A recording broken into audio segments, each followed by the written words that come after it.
Praise the lord. పరమ తండ్రి పరమ ప్రభువైన క్రీస్తు యేసు నామములో మీకు మీ కుటుంబ సభ్యులందరికీ కృపాసత్యములు తోడై ఉండును గాక. ఈ దినపు యేసయ్య జీవపు మాట 119వ కీర్తన 114వ చరణం. నేను నీ వాక్యం మీద ఆశ పెట్టుకొని ఉన్నాను.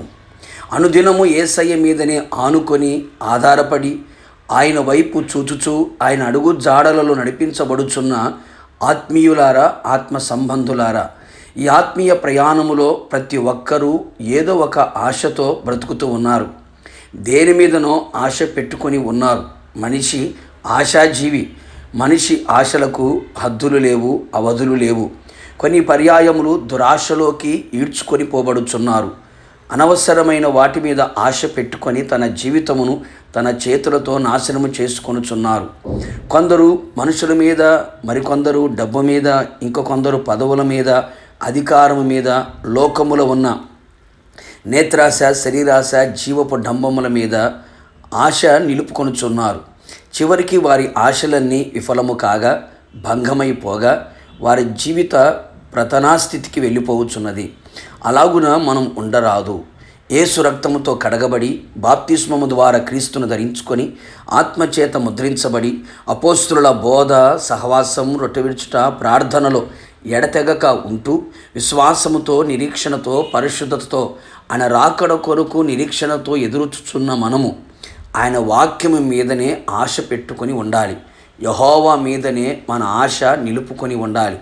ఆయన వాక్యము సజీవమైనది, జీవము గలది, మరణమును నిరర్ధకము చేయగలదు, ఎండిపోయిన జీవితములలో జీవాన్ని పుట్టించగలదు, చీకటిని వెలుగుగా మార్చగలదు, బాధలలో, శ్రమలలో, శోధనలో, కష్టాలలో నెమ్మదిని కలుగు చేసి ప్రాణమునకు ఆదరణ కలుగు చేయగలదు, శూన్యములో సృష్టిని కలుగు చేయగలదు, పాపము నుండి విడుదల కలుగు చేసి మచ్చ, ముడత, డాగు ఎలాంటి కలంకము లేని పవిత్రమైన పరిశుద్ధమైన సంఘముగా మార్చగలదు.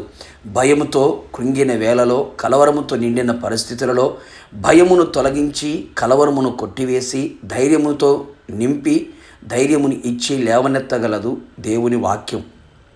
ఇహలోక మాలిన్యము అంటకుండా మనల్ని భద్రముగా కాపాడగలిగినది దేవుని యొక్క వాక్యం.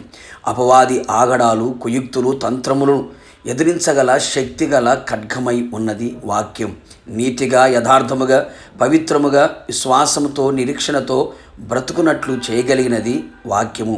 స్వస్థపరచగలదు, బాగు చేయగలదు, ప్రాణాత్మ శరీరములను బలపరచగలదు వాక్యం. అందుకే కాబోలు భక్తులు ఆయన వాక్యం మీద ఆశ పెట్టుకొని ఉన్నారు. ఇట్టి ఆశగల ప్రాణమును తృప్తిపరచి వారి ఆశము భంగము కానెరక సఫలమగునట్లుగా ఆయన చెయ్యును. కావున నా దేవుని ప్రియులారా, ఇక మీదట యెహోవా మీదనే, ఆయన వాక్యము మీదనే ఆశ పెట్టుకొని ఉండెదము. లోకమును సమస్తమును జయించదము.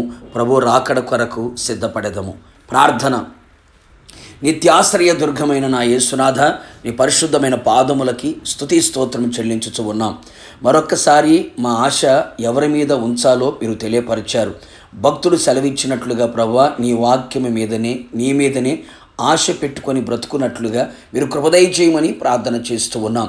ఇంతవరకు తెలుసో తెలియకో మనుషుల మీద, డబ్బు మీద, లోక సంబంధమైన వాటి మీద ఆశ పెట్టుకొని జీవితాలు నిరాశ, నిస్పృహ, నిస్సహాయ స్థితిలోకి తీసుకుని వెళ్ళిపోవచ్చు ఉండగా అట్టి ఆశల వలయముల నుంచి విడుదల కలుగు చేసి నీ మీద ఆశ పెట్టుకొని ముందుకు సాగునట్లుగా కృపదయ చేసి మహిమ పొందమని యేసు నామములో అడిగి పొందుకున్నాము తండ్రి.